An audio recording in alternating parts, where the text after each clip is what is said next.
Hey, Bellum. How's it going?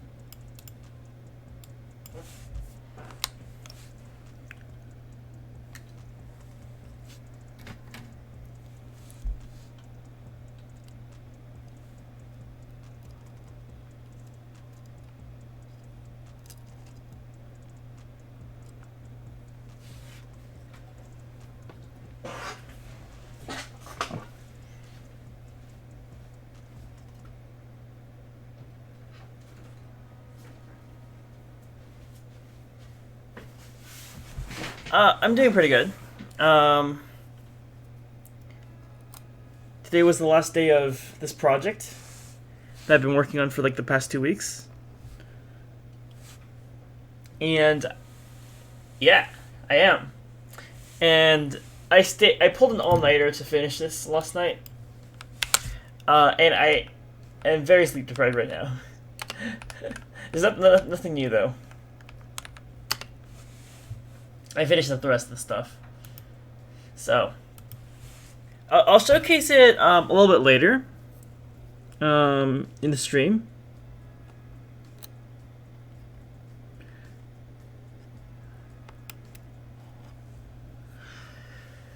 But a second here. I'm trying to pick out like a piece of food or something out of my keyboard using these tweezers and having a grand old time doing so.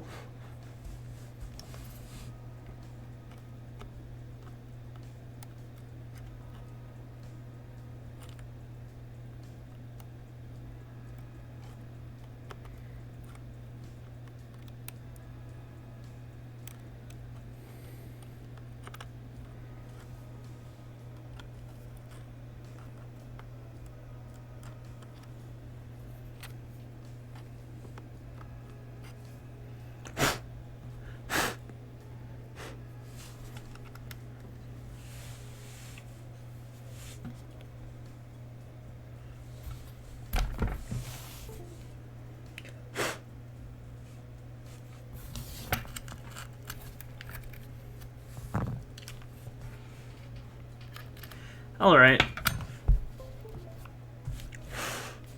So, after today, really like a little bit of a break from catting. So,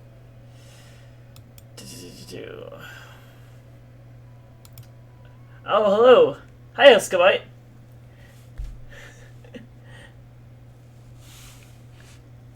Glad to see you here.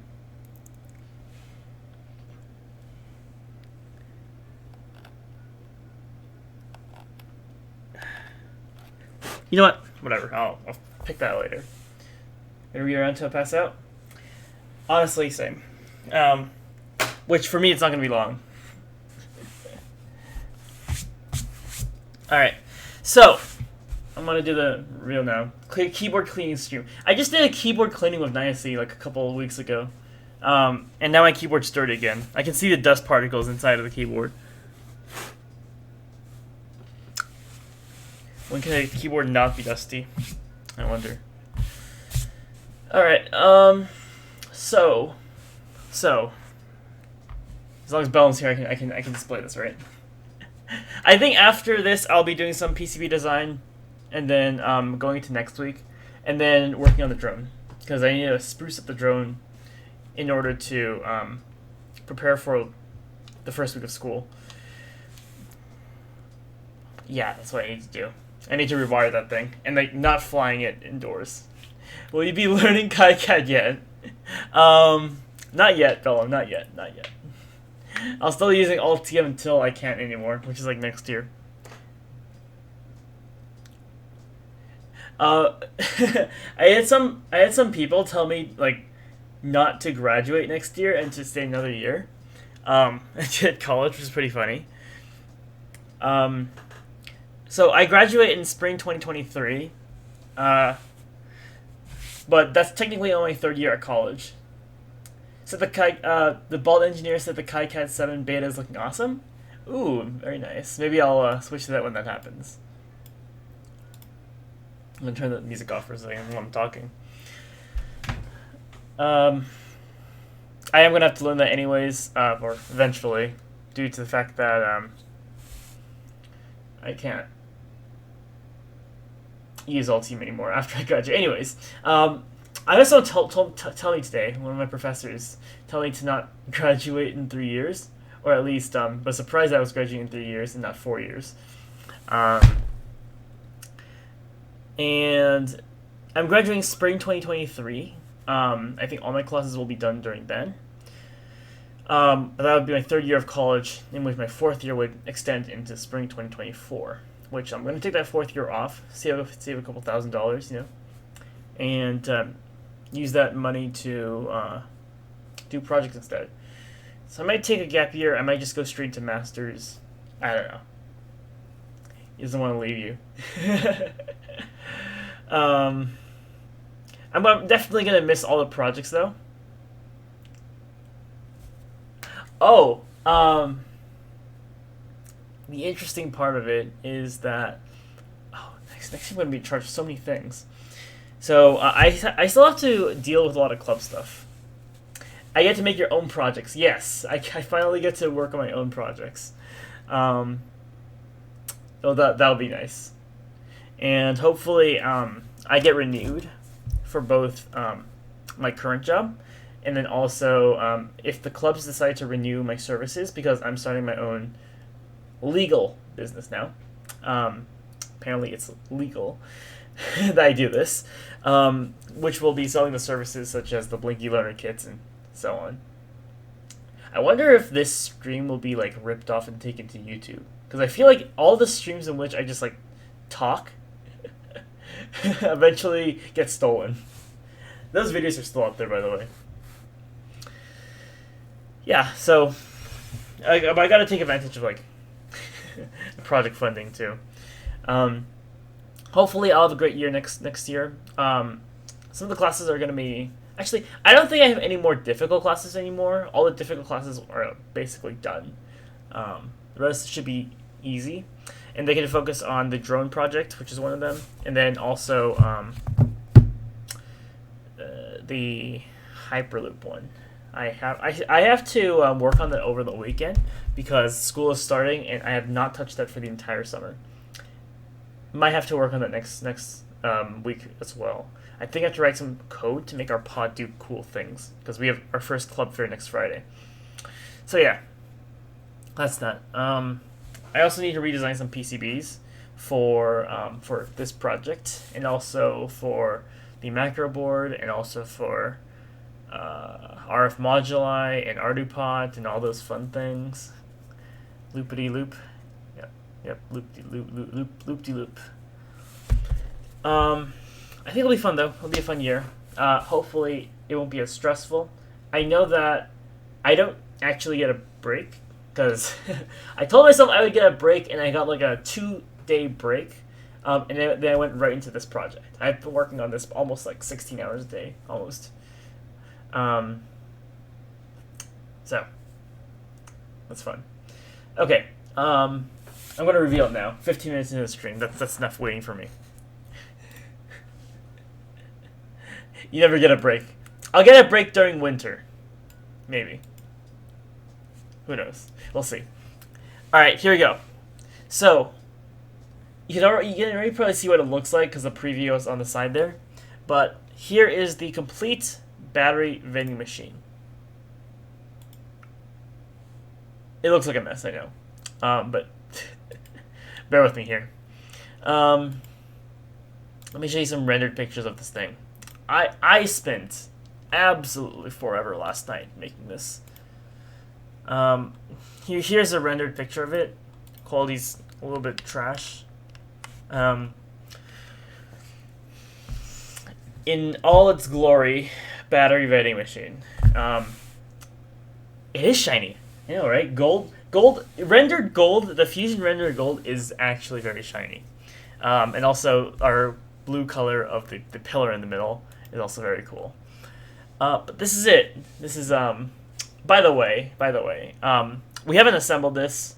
I think I got the funding to assemble it. The case and everything just cost $300 based on McMaster-Carr prices, and It's all because of, let me show you.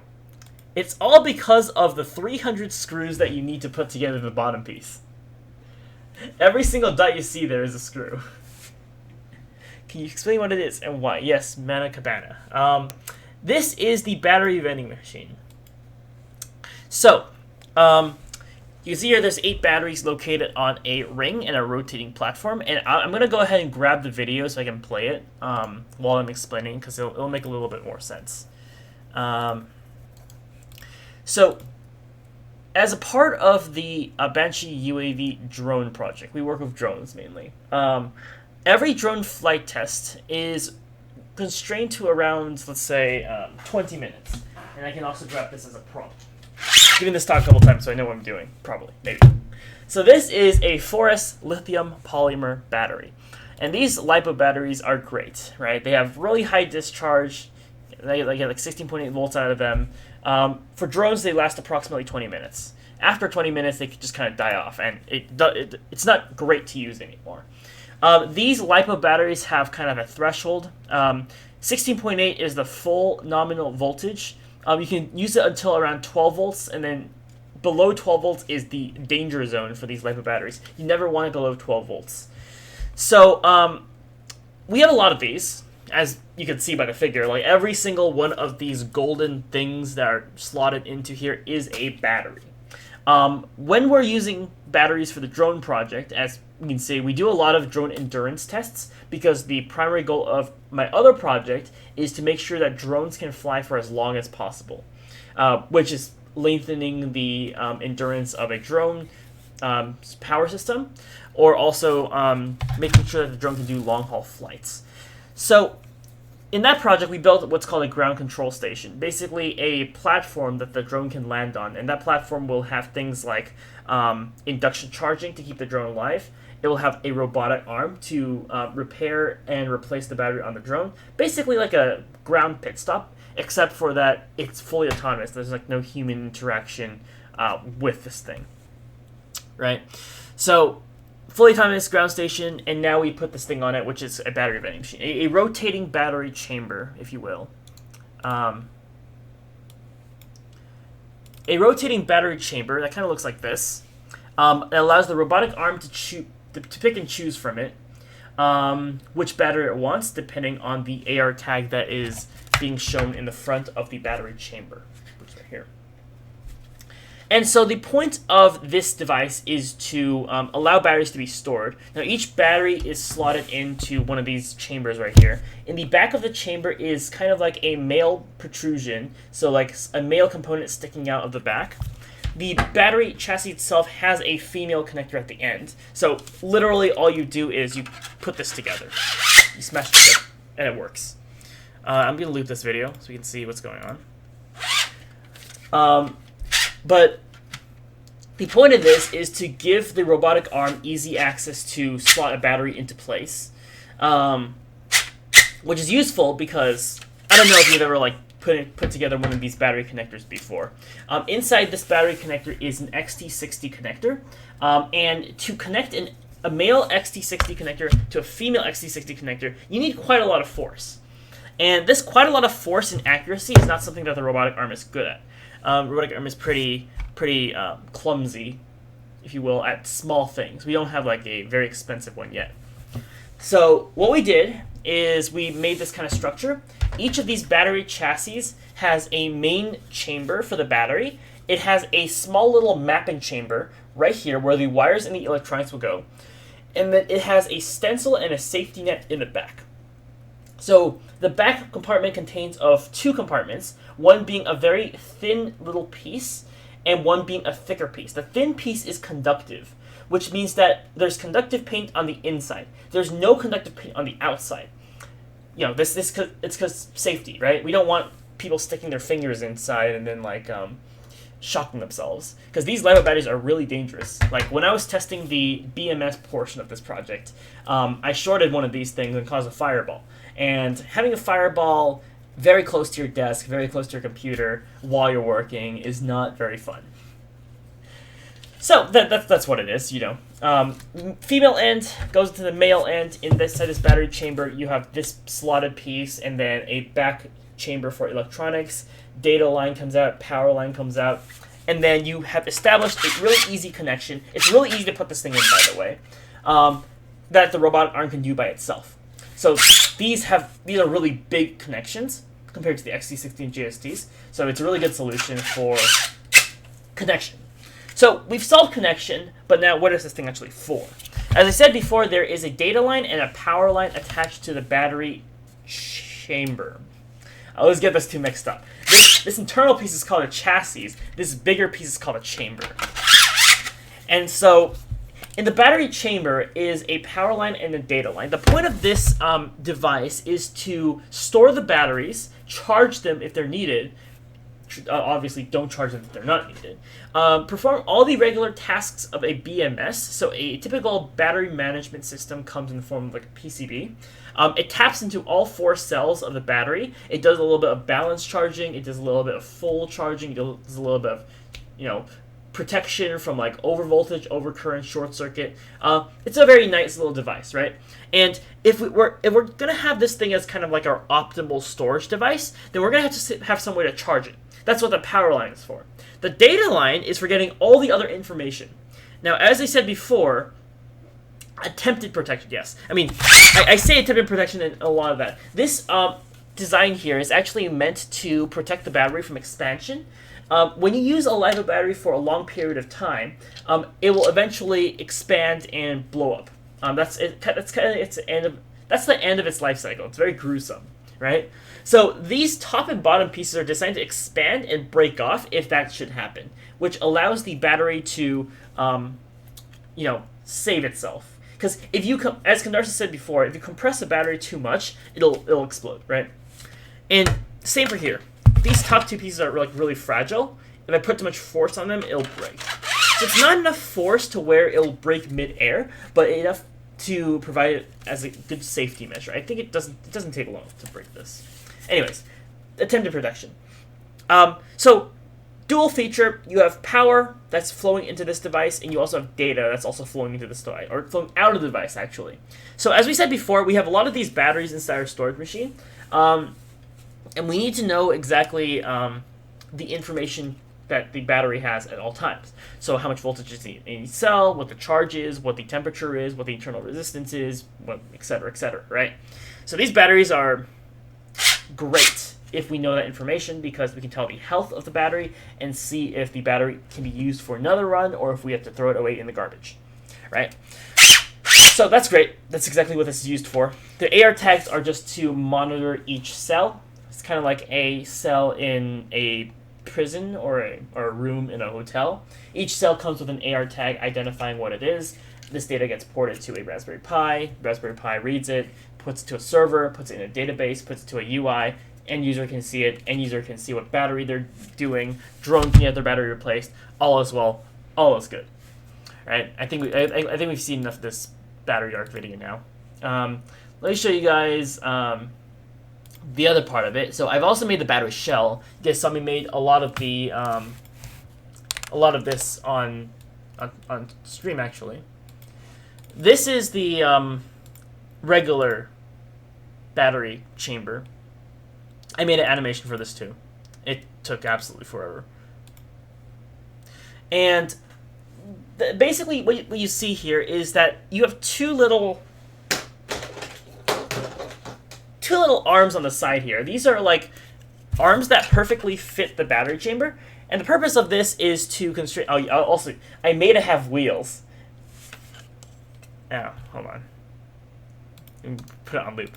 So I made this thing have wheels just so it can roll around, but also if I want to attach like 2 front wheels for Ackerman steering, I can, and I will. So that if I put some kind of like wireless communication module inside this electronics chamber, I can drive the battery around, like in a car. And then I can drive from like point A to point B if I needed to. How many runs do these batteries usually work for? About 400. Usually the number is like 500 to 600 cycles. You can charge and discharge one of these batteries for that much before it starts going wild on you. And that's presuming that you never get below about 12 volts or 10 volts.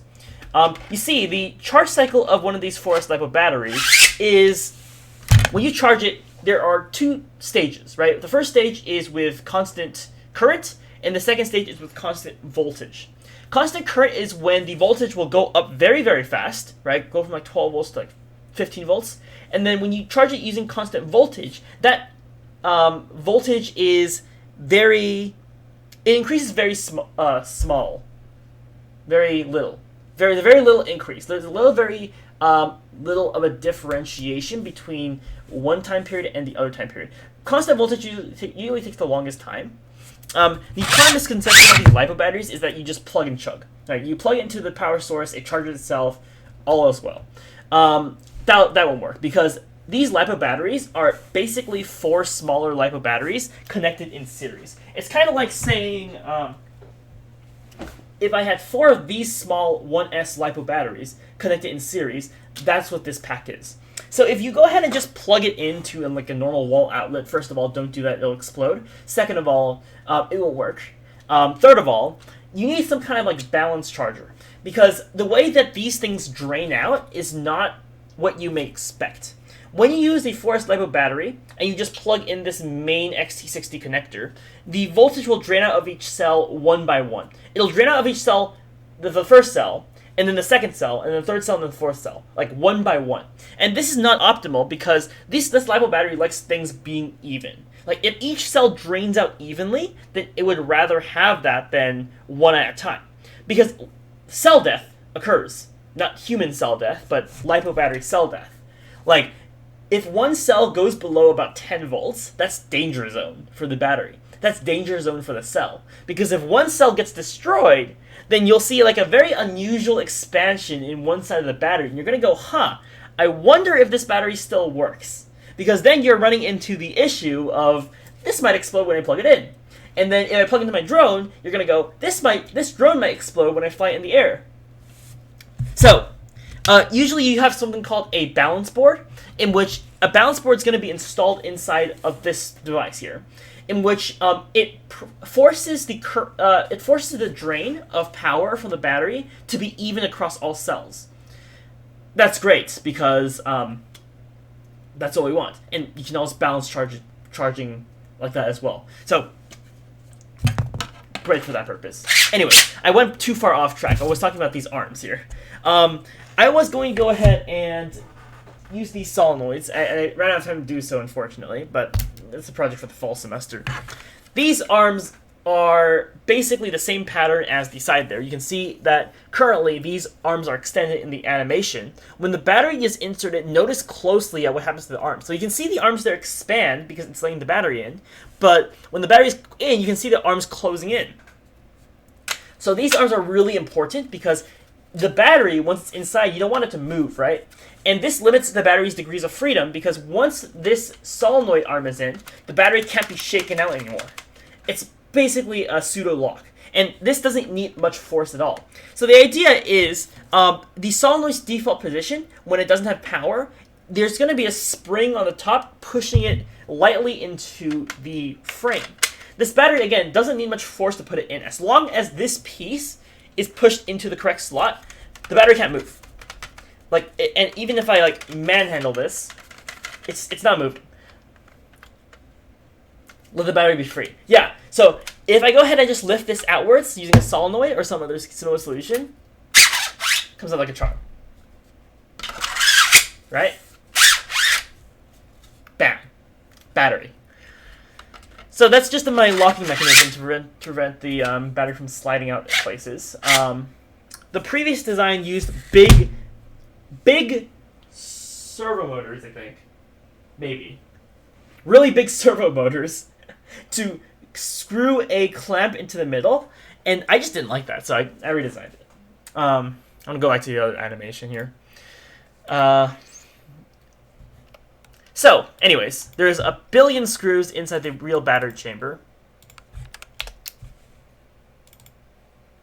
And I have no idea how I'm going to put this together. I have the funding for it. I have the help for putting this together. You can see how the track kind of looks like one of those like wooden toy tracks.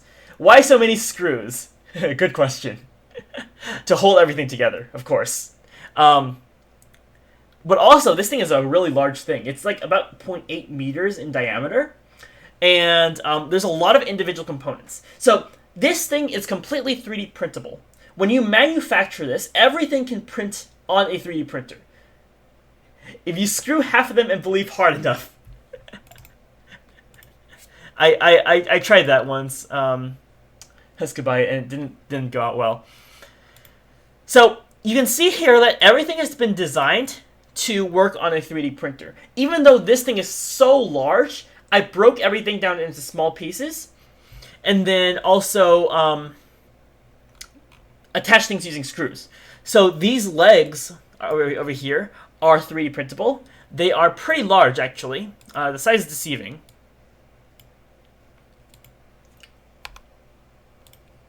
But this thing in length is about 200 millimeters.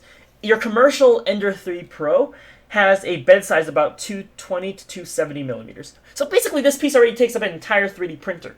And you're telling me I have to print the entire thing out. And no, I don't know what metal shaping is. Or metal forming. So the idea is that everything is 3D printable. All the battery chambers are 3D printable. Each one of these battery chambers already uses over 60 screws. So having 8 of them would be 60 times 40. Actually, that's 400 screws. Oh god, that's a lot of screws. But yeah, a lot of screws to hold this thing together. And then hopefully, when the whole thing's completed, we're going to have a rotating battery chamber with the wheels working perfectly. My concern here is... Did Fusion just crash again? Okay, good. Fusion crashed on me at least twice yesterday. And the third time at 1 in the morning. Use that information as you will. But everything is constrained towards the center. There is a little bit of a rotational constraint put on there. I can't actually move this thing. I have to completely render it. The animation rendering took forever. 60 times 8 is almost 500. And are you sure the whole thing is only 600 screws? You know what? The number has raised. I don't think it's 600 screws anymore. I think it's almost 1,000. Most of the weight in this vending machine is going to come from screws. Metal aluminum screws in PLA. My headphones are running out. Alright. We don't need background music for the rest of the stream. Just have me and talking about things. But yeah, that's pretty much it. Battery vending machine. Voila.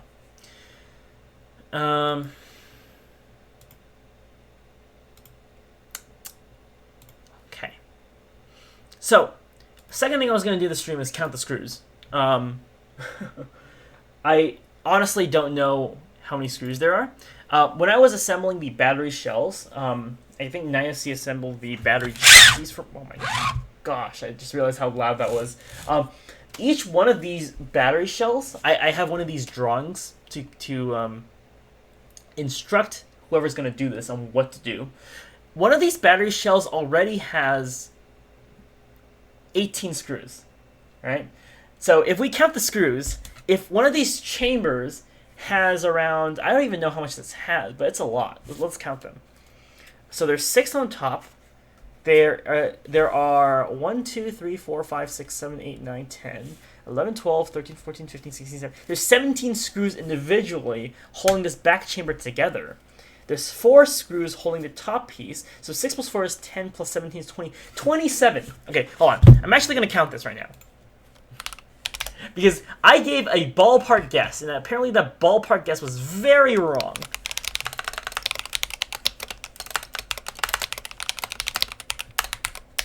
Okay, screw count for BVM.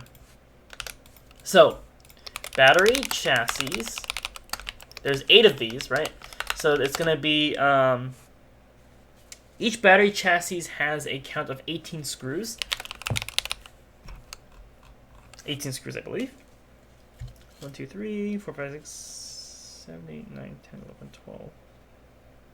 I was wrong. It's 6, 12, 18. No, it's 18. 18 screws, all different sizes and shapes. And then the battery chamber, which also has 8 of them. has 27 screws, which my ballpark guess is like really off. I think your sponsor should pay you to double and send you manual labor because it's shiny. You know what? I don't get paid for this, but I do agree on the fact that we should receive more funding because it's shiny. I talked about this before, but here's the thing, right? You make things shiny, you make things look good. That's how you get the cash. Secrets of the industry. Infinite budget. Infinite budget. You know? Okay. So, battery chassis, 18 screws. Battery chamber, 27 screws. What's next? Let's count all the screws inside the center here. So, each of these little pieces... okay, the bottom. So, I'm going to separate this into big arc, middle arc, and then small arc. Okay, so the big arc is consisted of 8 pieces. Each piece contains a leg. So 1, 2, 3, 4, 5, 6, 7, 8, 9, 10. So there's 10 plus 4 on each leg. So it's going to be 14 times 8. Okay, the middle arc. The middle arc, there's also 8 pieces, but there's less going on here. So it's just 4 times 8. So there's 4 screws.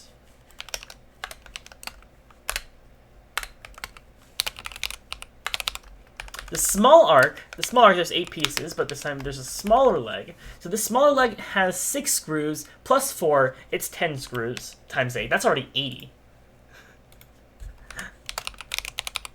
Okay, so that's the bottom. I'm not going to total them until like I figure out how many screws are in the entire thing.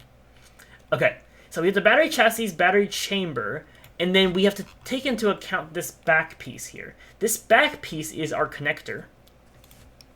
So connector, the connector, which there are 8 of, it is basically this one piece that attaches itself to the back of the battery chamber, attached to a rectangular piece, and then attached to this smaller rectangular piece, which has been lofted into a pentagon shape.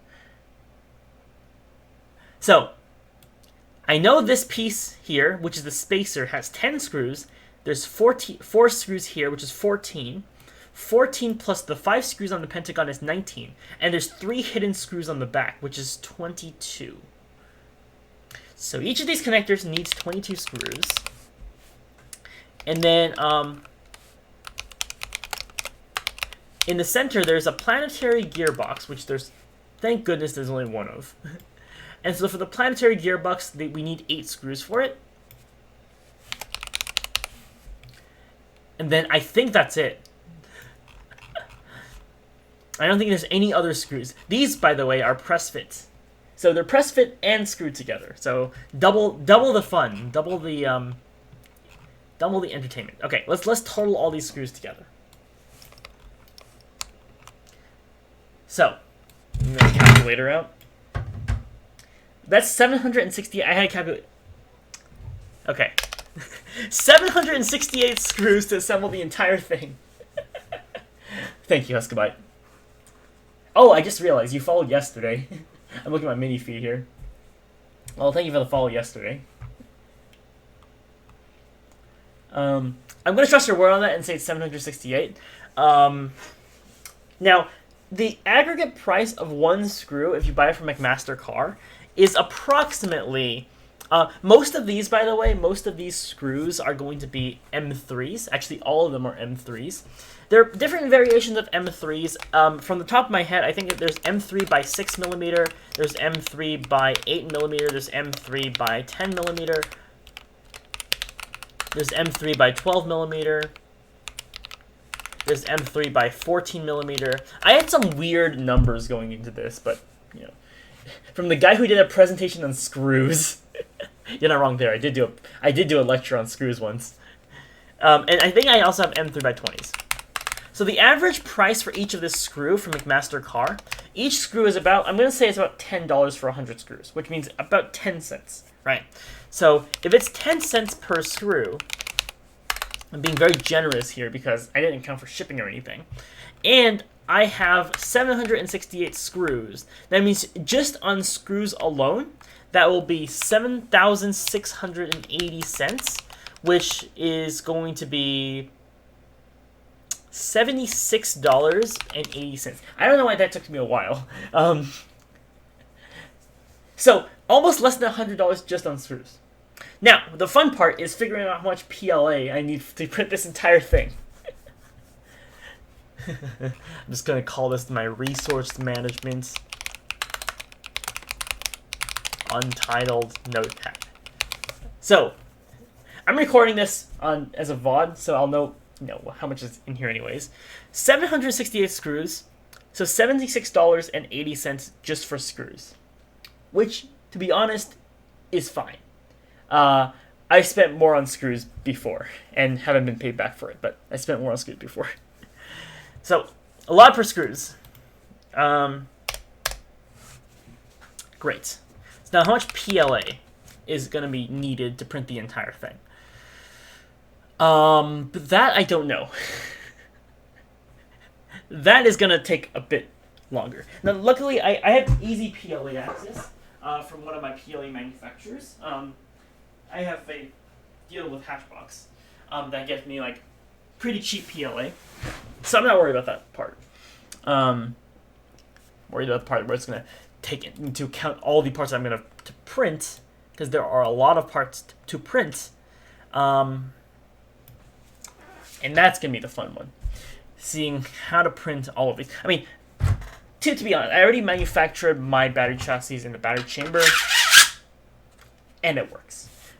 So these 2 prints alone, and I'm going to petition to get the school a Belty, just so that, because most of these have to be printed at Belty. There's like no other choice. Belty is just pumping these out. This doesn't fit on a normal printer, right? So unless you've got like a gigantic one, this is not going to work on your normal Ender 3 Pro. This is Belty's territory, 100%. Belty's my CR30 printer.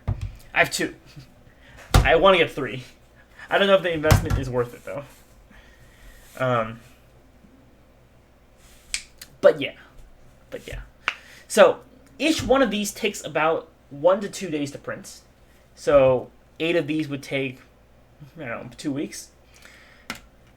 I want to get this assembled, though. The electronics part isn't completely done yet, but it's work in progress, and I'm going to make some PCBs that can fit inside this chamber soon. I want to make this thing roll. I want to make an RC car out of a LiPo battery. I think that'd be the most interesting thing I've done in this entire college. I got these really high torque motors, DC motors, from Amazon. The fire department is shivering in fear. I agree. You see, I have a fire extinguisher just like in the back there, hidden out of view. And every single time I touch one of these LiPo batteries, I think it just gets concerned about me. Okay, these are great. I didn't think this was going to be so big. This was like $15 on Amazon. It runs on 12 volts, draws about 90 milliamps of power on like no torque or no with nothing on it. It draws about 0.09 amps, so 90 milliamps. I think it's pretty good. It has a lot of torque. It's able to drive something, hopefully. There is a big gearbox in the middle, so hopefully it can withstand like a lot of weight. Cool little motor.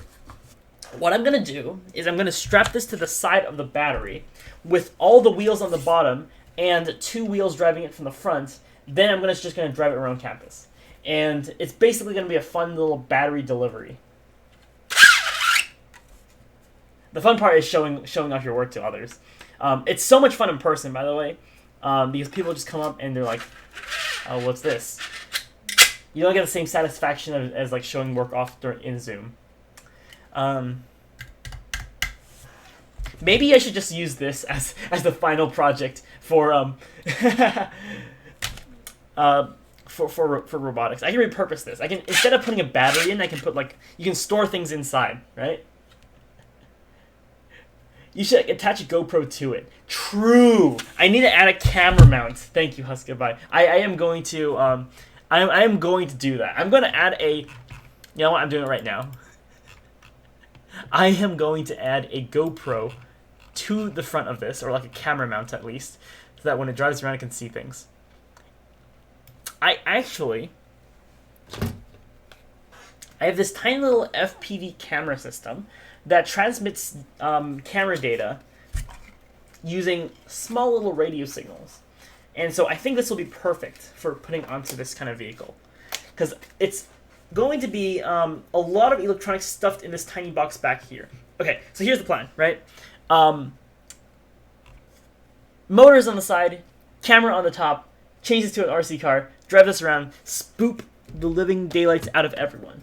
They've never, ever, ever, ever, ever seen a battery drive around before, I bet. All right, you know what? That's a project for the weekend. Okay.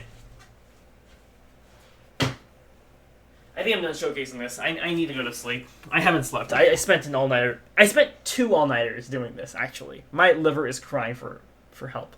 I told myself I would give myself a break after that last job. I absolutely did not. This is evident of it. I'm gonna work on making this a reality. I want to drive this around on campus. Next week is my first week of school. I want to drive this around on campus. You know, there's this thing called sleep. I'm well aware of that. Unfortunately, doesn't exist in my vocabulary. But I'll send a picture for you guys. Huskabite, thank you for the idea for the camera. I'm going to put it on there, and I'm going to put wheels on there. The balancing on this thing is going to be ridiculous. It's going to be so back heavy. I might need support wheels on the back. I don't know. Maybe. But we'll figure it out. I wonder if it has enough support on the front, because the back would be so likely to tip over. I wonder because the center of mass is in the back, which means it's really dangerous actually if I drive this around at full speed. We'll see though. We'll see. Okay, that'll be it for me from the stream today. Sorry it's a little short. I'm gonna go get some sleep. You know, I actually was trying to sleep 2 days ago, but then I couldn't sleep because I was thinking about this project and the fact that it had a deadline by today. I presented this earlier to the sponsors, and they were pretty impressed, so I think it was worth it. They don't sell sleep schedule at Costco, but it's good to get one. I agree. Anyways, thank you guys so much for watching today. I'm going to end the stream here. Battery vending machine is complete. I'm going to do some upgrades on the battery chamber tomorrow, and then update you guys on that. Maybe some PCB design, and then just stuff like a transmitter. You know, the NRF24L01 chips are really rare apparently. For some reason, the actual microchip itself is out of stock everywhere. I wanted to get one because I can make my own little micro PCB, but you know, you live, you learn. Yes, it's the thought that counts. But thank you guys so much for watching today. I'm going to end the stream here. I don't know who to raid, but I'm going to look at that right now. Hope you guys had fun. Hope you guys liked the project. Part shortage moment. You want to talk about part shortage. Okay. Do you want to raid anyone, Bella? I have no one to raid. I'm just gonna go to sleep after this. I'm so tired. Oh man. Maker deck is all I see. All right. Let's raid Maker deck then. Maker deck's fun. I should go on there someday. I have a lot of belty prints, so maybe I will. All right, let's go to Maker deck. But thank you guys so much for joining the stream today. Thank you, Bella and Huskabite, for talking and suggesting those ideas. And I hope you guys have a great rest of your night and a great rest of your weekend. Alright, that's it for me. So good night, everyone. See you later.